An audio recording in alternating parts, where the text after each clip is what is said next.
안녕하세요. 오늘도 사연 살롱을 찾아주셔서 감사합니다. 결혼 3년 차에 접어드는 30살 여자입니다. 결혼과 동시에 시작된 조선시대 시어머니의 나 때는 말이야, 일명 라떼 타령은 저를 지치게 하고 있었어요. 그때 마주하게 된 시어머니의 충격적인 모습에 저희 가족은 경악할 수밖에 없었어요. 남편과 저는 회사에서 신입사원과 대리의 관계로 처음 만나게 되었어요. 저는 23살에 대학을 칼 졸업하고 바로 취업을 했어요. 사회 경험이 있을 리도 없었죠. 그래서인지 회사 사람들의 딱딱한 사무적인 말투와 업무, 지시는 두렵기만 했습니다. 그런 저에게 유일한 위안이 되었던 사람이 바로 저희 남편이었어요. 제 사수였던 남편은 처음부터 반말 찍찍하는 다른 선배들과 달리 말 한마디를 하더라도 항상 저를 배려해 주었죠. 그런 모습에 시간이 지날수록 호감을 가지게 되었습니다. 결정적으로 제가 평소에 동굴 목소리를 가진 사람이 이상형이었거든요. 남편의 배우 이병헌 씨 같은 중저음의 목소리는 제가 끌릴 수밖에 없었죠. 업무 특성상 외근도 자주 나가고 함께 붙어 있을 시간도 많다 보니까 자연스럽게 저희는 연인 관계가 되었어요. 무려 4년간 회사에서 비밀 연애를 하고 있었는데 참 어이없게도 남편이 저한테 보낸다는 쪽지를 회사 사람들이 다 보는 메신저에다 올려버리면서 우리의 비밀 연애가 만천하에 공개되었죠. 그 계기로 아예 남편은 프로포즈를 했고 저희는 결혼하게 되었어요.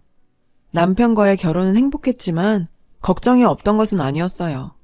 굳이 3년간은 시댁살이를 해야 제대로 배울 수 있다는 시어머니의 말에 집을 마련해 주실 수가 없어서 그런 소리를 하시나 보다 생각한 친정아빠가 제 이름으로 작은 아파트 하나를 마련해 주셨거든요. 그럼에도 불구하고 고집불통 막무가내 시어머니의 고집에 결혼과 동시에 시댁으로 들어갈 수밖에 없었어요. 처음엔 그래 3년이니까 3년간만 잘 지내면 된다는 생각에 시집살이를 시작했습니다.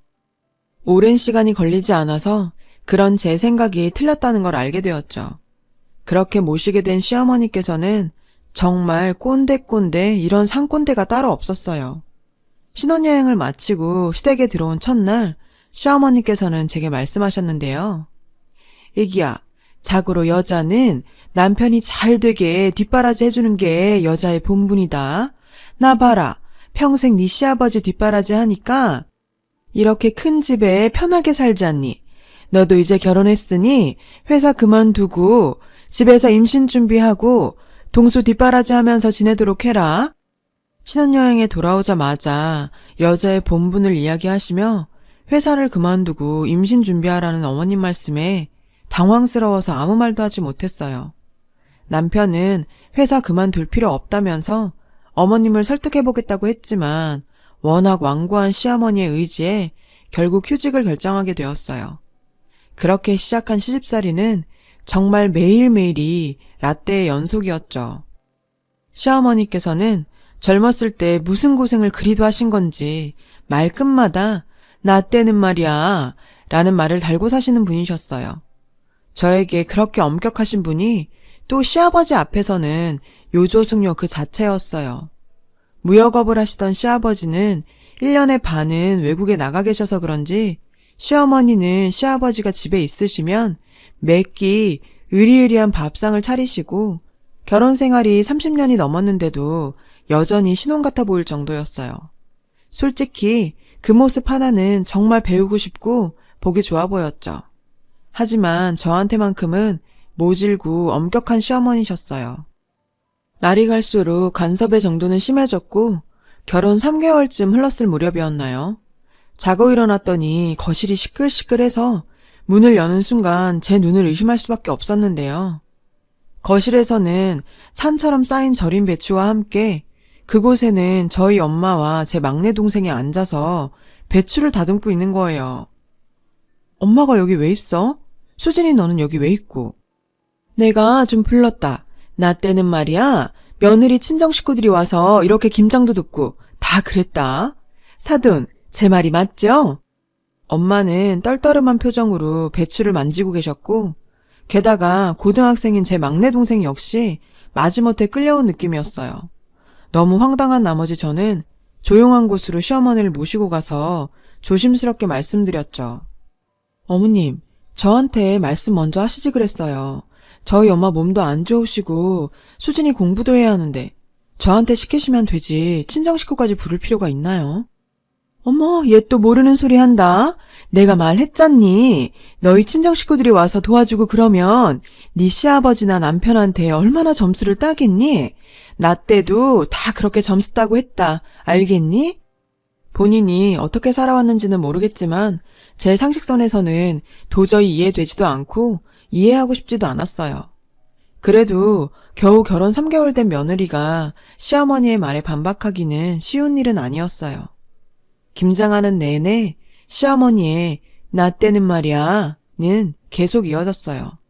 겨우 저희 친정 엄마보다 3살밖에 많지 않으면서도 본인 시절 이야기를 하는 통에 저희 막내 동생이 저런 꼰대는 처음 본다고 말할 정도였거든요.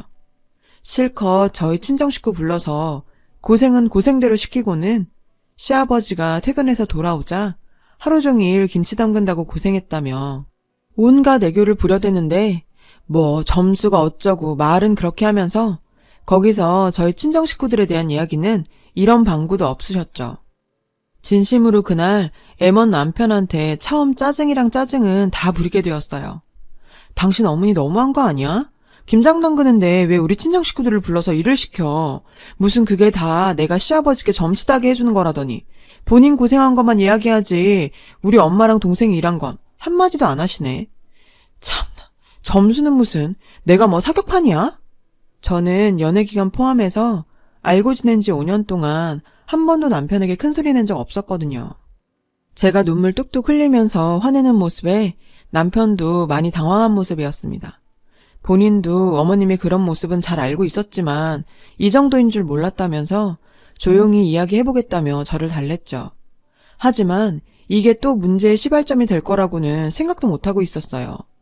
저도 불만을 잘 숨길 수 있는 사람이 아니다 보니 김장 사건 이후 표시가 났는지 어머니께서 화난 얼굴로 저를 부르셨어요. 너 잠깐 와봐라. 시애미 앞에서 네 표정이 그게 뭐니? 나 때는 상상도 못할 일이다. 그리고 너 어디서 시애미랑 했었던 일을 남편한테 쪼르르 가서 일러바치니? 누가 보면 내가 너 괴롭히는 사람으로 보이겠다. 어? 저도 한 번쯤은 말하고 지나가야겠다 싶어서 아무래도 친정 식구들까지 불러서 김장 담그게 한 거 너무한 거 아니냐며 한마디 했습니다. 어머님께서는 정말 불같이 화를 내셨는데요. 고작 그깟 일 가지고 시어머니 나한테 그렇게 삐때를 세우고 파락파락 달려드는 거야? 네 남편은 네가 그런 거 알아? 자고로 여자는 집안에 분란 안 일으키고 조신하게 남편 뒷바라지하면 되는 것을 너는 이 집에 들어온 지 얼마나 됐다고 이렇게 분란을 일으키고 있어? 매번 여자로서는 어째해야 한다느니 남편의 성공을 바라는 게 여자의 자세라느니 조선시대적 사고에 머물러 있는 시어머님은 심지어 정치 성향에까지 관여하셨는데요. 너 이번 선거 투표 무조건 내가 추천하는 후보 찍어라. 네 나이 때는 어른들이 추천해주는 사람 찍으면 된다. 알겠니? 너무 황당한 제안에 처음에는 무슨 소린가 했어요. 시어머니는 자신이 원하는 후보를 찍으라며 투표하고 나서 꼭 사진 남겨서 본인한테 검사받으라고 하셨죠. 투표지 사진 찍는 건 선거법 위반이라며 그렇게 말씀드려도 막무가내였고요. 저도 시어머니의 꼰대스런 행동에 지쳐갖고 그저 한 귀로 듣고 한 귀로 흘리면서 빨리 분가하는 날만 기다리던 중 우연히 시어머니의 비밀스런 통화를 듣게 되었어요. 제가 나간 줄 아셨는지 어머님은 거실에서 스피커폰으로 전화를 하고 계셨어요. 하하, 우리 또 언제 봐요? 저번에 바다 여행 좋았는데 또 한 번 가요. 그이 내일 일본 출장 가니까 내일 볼까요?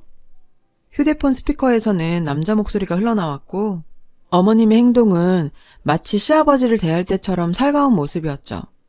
제가 방문을 열고 나가자 어머님은 순간 제 인기척을 느꼈는지 허둥지둥 전화를 끊으셨죠. 무척이나 당황한 모습이셨는데요. 사실 그때까지만 해도 정확히 무슨 대화인지 알지도 못했어요. 이 일이 시댁을 발칵 뒤집어 놓을 일이 될 거라고는 생각도 못했었죠. 그렇게 시간이 흘러 휴직한 지 1년이 되면서 저도 슬슬 복직 준비에 나섰습니다. 시어머니와의 갈등은 점점 고조되었어요. 결혼 1년이 지나도록 아직 애기 소식도 없는데 복직? 내 말이 말 같지 않니? 정말 나 때라면 상상도 못할 일이다 정말. 두 말 말고 퇴사해.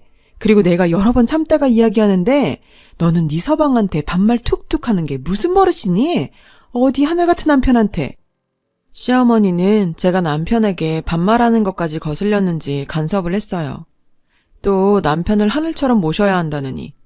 조선시대에서나 먹힐 만한 말만 하시는 시어머니 때문에 정말 스트레스 받아서 머리에 원형 탈모까지 생기게 되었어요.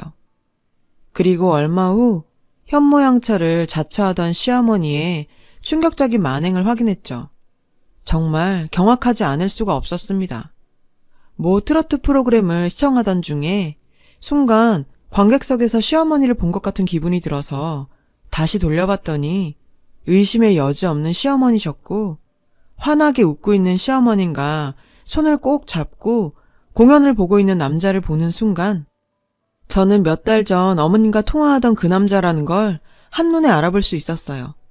평소 저에게 여자는 항상 몸가짐을 조심하고 남편만 바라보고 살아야 한다며 저를 훈계하던 인간이 그런 사람의 바람피는 모습을 보니 정말 기가 차고 역겨움에 참을 수가 없었어요. 참 살다 보니 별일이 다 있다 싶었죠. 시어머니의 불륜 사실을 알게 되고 나니 뭔가 참 난감하더라고요. 이걸 감춰줄 수 있는 것도 아니고 그렇다고 남편을 생각하니 제 입으로 시어머니가 바람폈다고 말하는 것도 참 이 사실을 어떻게 해야 하나 고민하던 중이었어요. 시아버지가 식사 끝나는 시간에 맞춰서 그 트로트 프로그램을 다시 보기로 틀어놓으셨어요. 평소 가수 송가인 팬이던 시아버지께서는 제 생각대로 소파에서 방송을 보기 시작하셨는데 이야, 역시 송가인이지. 방송을 보시면서 흡족해 하시는 시아버지께 죄송한 이야기였지만 시아버지께서 꼭 알아보시고 이 문제를 해결해 주길 바랬습니다. 시아버지는 그 트로트 방송이 끝나고도 한동안 가만히 TV만 보고 계셨어요.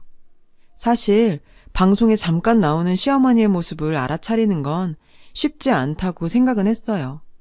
아버님께서 방송을 보고도 아무 말씀이 없으셔서 역시나 못 알아보셨나 보다 생각하고 방으로 들어가려는 찰나 시아버지의 한마디는 가족 모두를 그 자리에서 얼어붙게 만들었어요.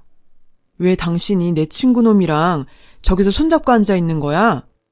너무 아무렇지 않은 목소리로 시아버지께서는 시어머니께 읊조리셨어요. 아무렇지 않은 목소리와 달리 시아버지는 손까지 부들부들 떨고 계셨고 순간 시어머니의 얼굴은 핏기 하나 없이 창백해져 버렸는데요. 아니야, 그게 민수씨 공연장에서 우연히 만났어. 손을 잡다니. 당신이 잘못 본 거겠지. 오해야. 뻔히 영상에서 손잡고 있는 장면이 있는데도 오해라며 말도 안 되는 변명을 주절주절 대셨어요. 5월 4일 당신 친구들이랑 바다 여행 간다고 간 날이지? 그날 민수놈이랑 같이 있었던 거야? 그래? 입 있으면 말해봐. 날짜까지 정확히 알고 계시는 시아버지 말씀에 시어머니는 그대로 망부석이 되었고 그대로 시아버지 손에 끌려 집에서 쫓겨났습니다. 자신의 어머니의 불륜 사실을 알게 된 남편도 큰 충격에 빠져 말을 잊은 채 방으로 들어갔고 무엇보다 가장 힘들어하시는 건 시아버지셨죠. 30년 이상 한 입을 덮고 지내오던 아내가 본인의 고등학교 동창놈과 바람을 피고 있다는 사실에 혼자 방에서 목 놓아 우시더라고요. 그 모습을 보니 제 위로 따위는 어떠한 도움도 될 것 같지가 않았어요. 평소 감정 기복이 크게 없던 남편도 눈물을 흘리더라고요. 그 모습을 보니 자기 식구들한테 이렇게까지 상처를 준 시어머니가 원망스럽기만 했어요. 집안 분위기는 삭막하다는 말조차 모자랄 정도로 온기 하나 없는 분위기였죠. 그렇게 며칠이 지나서야 시아버지께서는 저희 부부를 부르셨어요. 내가 너희 보기 참 민망하구나. 특히 우리 며느라기한테는 부끄럽기 짝이 없어. 그리고 동수야, 나 네 엄마랑 이혼할 생각이다. 내가 오해한 게 있나 싶어서 블랙박스까지 확인했더니 참고 살 수 있는 수준은 아닌 것 같구나. 시아버지는 어머님 차에 있는 블랙박스까지 확인해 보시고 이혼을 결심하셨어요. 남편도 자신의 어머니에게 실망이 컸는지 별 말하지 않고 아버님의 손을 꼭 잡아드리더라고요. 아버님께서는 더 이상 이 집에 살고 싶지 않다며 집을 내놓으셨고 저희도 자연스럽게 분가를 하게 되었죠. 한참 분가 준비로 바쁘던 어느 날 시어머니로부터 전화가 왔습니다. 얘야, 네 시애비가 나보고 이혼하잔다. 네가 어떻게 좀 말려봐라. 네 시아버지가 그래도 네 말은 듣지 않니? 아, 그리고 동수는 왜 전화를 안 받니? 전화 좀 받으라고 전해줘라. 바람피다가 이혼당하는 사람이 무슨 염치로 저한테 연락해서 이혼을 막아달라 말하라 하는지 제가 만만해서 이러나 싶은 생각에 순간 열이 확 받더라고요. 제가 만만해서 이렇게 전화하셨어요? 어머님 때는 여자가 막 바람피고 다니고 그랬나 보죠? 저한테 무슨 남편을 하늘처럼 모셔라, 여자로서 이래라 저래라 훈계하더니 남편 친구랑 바람피는 게 당신이 생각하는 내조예요? 맨날 그놈의 나 때는. 당신처럼 인생 살았다가는 여자도 남자도 인생 끝이야. 자기 자신도 다스리기 부족한 주제에 어디서 남을 가르치려 들어? 너나 잘하세요 제발. 얘가 진짜 너 무슨 말버릇이니? 당신? 나 네 시엠이야. 네가 나한테 이러는 거 알면 네 시애비랑 동수가 가만히 있을 것 같아? 아직도 정신 못 차리셨네. 내가 아직 당신 며느리라고 생각해요? 시아버지랑 동수씨가 가만 안 있는다고요? 동수씨가 왜 당신 전화를 안 받는데? 당신 엄마로 생각 안 한대. 그리고 아버님이 당신 상종도 하지 말래요. 아, 그리고 아버님이 혹시라도 전화 오면 전해주라던데. 합의 이혼은 없으니 위자료 준비하시래요. 전화기 너머로 그 여자의 부들부들대는 모습이 느껴질 정도였고 전화를 끊자마자 번호를 차단해버렸네요. 그 여자와 바람났던 시아버지의 친구 역시 친구들 사이에서 제명당하고 이혼까지 당하면서 한순간에 인생 나락으로 빠졌다는 소식 전해 들었어요. 정말 죄 짓고 살면 안 되겠다는 생각이 들더군요. 시아버지께서는 큰일 겪고 나서 회사도 정리하시고 바쁘셔서 그동안 못했던 낚시 다니시고 운동하시면서 시간 보내고 계세요. 상처가 워낙 깊으셔서 회복하는데 시간이 걸릴 것 같지만 차원보다는 훨씬 좋아지셨어요. 특히 이번에 저희 부부가 첫 아이를 가지게 되면서 손주 볼 날만 기다리고 있으시죠. 예쁜 손주가 아버님께 조금이나마 위안을 드렸으면 합니다. 다른 사람들과 함께 살아가는 세상, 다른 사람을 가르치려 하기보다는 자신을 한 번 더 돌이켜보면서 살아야겠다는 생각을 하게 됩니다. 긴 이야기 들어주셔서 감사합니다. 좋은 하루 되세요. 여러분, 사연 댓글에 응원과 현명한 조언 부탁드려요. 좋아요와 구독은 저에게 큰 힘이 됩니다. 오늘도 좋은 일 가득하세요.